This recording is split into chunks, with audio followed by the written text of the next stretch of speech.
বিয়ে হওয়ার পরে আমি ওই ছেলের সাথে আমি আমার মেয়েকে কিভাবে দিব আনতে, ওই ছেলে লেখাপড়া করবে বলছে, সবকিছু বলছে।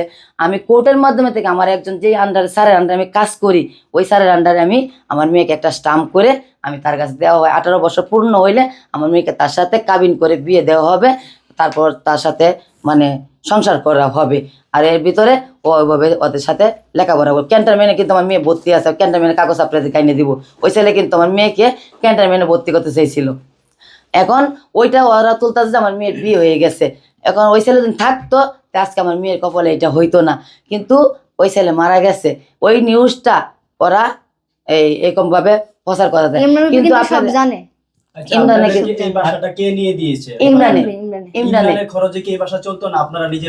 আমাদের খরচে চলতো, কিন্তু ইমরান আমাদের বাসাটা নিয়ে দিছে।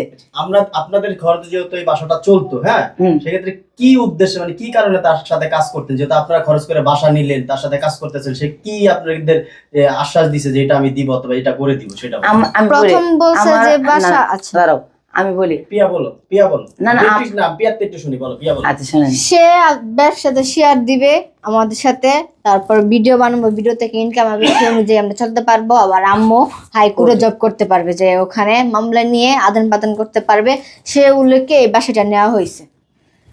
আর সেও আসতে পারবে আমার বাসায়। আমার মেয়ের খেলাধুলা করা হয়েছে সিলেটের নিয়ে ম্যানেজটা সুমন, ঠিক আছে? উনি আওয়ামী লীগ করুক না বিএমপি করুক, এটা আমার মেয়ে বুঝে না। আমার মেয়ে চিনেছি শুধু খেলাধুলা। ওকে যে মনে করেন অত তখন ছোট ছিল, ও তো চিনে না কোনটা বিএমপি কোনটা আওয়ামী লীগ। ও এরকম আপনি আমার মেয়ের ছবিটা ওনার সাথে দেখবেন লাগাতে। আমাদেরকে ঘটনা যেটা সেটা হচ্ছে, সে আমাকে না ফোন দিছিল, ফোন আমি ধরতে পারিনি, আমি ঘুমেছিলাম। তারপর সে আমার বাসায় আসে একটা ছেলেকে নিয়ে, সিসি ক্যামেরা ফুটেজ আপনাদেরকে দিব, আপনারা তুলে ধরবেন। আসার পর আমার আম্মু আমার বাইকে বাহিরে পাঠায় দিচ্ছে সে। তারপর আমার আম্মু গেছে কাপড় আনার জন্য, কাপড় আনতে গিয়ে আমার আম্মুকে আমার ভাইকে খুঁজতে গেছে। তো এই সুযোগে ওই ছেলেটা ওখানে বসা ছিল, আমি সিসি ক্যামেরা তারপরে দেখছি আর কি। আর সে দরজা আটকে দিয়ে আমার ভিতরে আমার সাথে আমার অনৈতিক কাজ করছে। আমি মুখে বলতে পারবো না যে মামলা তো করছে, আপনি দেখছেন। আর ওনার জন্য বলতেছে যে দুজনের নামে নাকি মামলা, দুজন নাকি করছে বিষয়টা, কাজটা খারাপ কাজটা। আসলে দুজন না, বুকাজুনাই সুমাইয়া, ওদেরকে দিয়েছি মামলাটা একসাথে, ওরা আমাকে মারছে তাদের বাসায়। আর এই দর্শনের মামলাটা দিয়েছি শুধু ইমরানের নামে, আর কারোর নামে না। আপনারা সবাই ভুল বুঝতেছেন, শুধু ইমরানের মামলাটা দেওয়া হয়েছে। আর সম্পূর্ণ ভিডিওটা আপনারা না দেখা না শুনে খারাপ মন্তব্য করবেন না, আর পক্ষ নিয়ে এমনি কথা বলবেন না, তার পক্ষ নিয়ে একটু কথা বলবেন না। আমাকে কালকে রাতে হুমকি দিছে যে তারা স্বীকারও করছে ইমরান বিপি করছে, সঠিক কাজ করছে, এটা স্বীকারোক্তি আমার কাছে আছে। তার বন্ধু বান্ধবী কল দিয়ে আমাকে হুমকি দিছে রাত্রে আমাকে আমার মাকে তুলে নিয়ে যাবে। সেটা ভিডিও তো আপনারা দেখতে পারবেন, আপনারা দুই চান আমি ভিডিও তুলে ধরবো আপনাদের সামনে। আমি এটা নিয়ে রেকর্ডও করছি, আমি তুলেও ধরছি। আমাকে গালাগালি করতেছে মামলা তুলে নেওয়ার জন্য, আমাকে এন করবে তেন করবে আমাকে।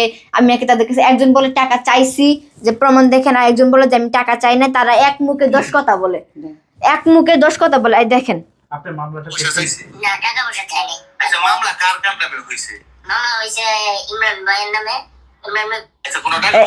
টাকা পয়সা চাইছে এই কথা বলছে। তারপর তোমাকে যে ধর্ষণ করছে, ওই ধর্ষণ করার পরে কতক্ষণ পরে বিপি ইমরান এখান থেকে গেছে, তার কতক্ষণ পরে তোমার আম্মু আসছে বাসায়, সেটা বলো। ও তাড়াহুড়া করে চলে গেছে, আমার আম্মু খুঁজতে খুঁজতে 5 মিনিটের মধ্যেই আসছে। মানে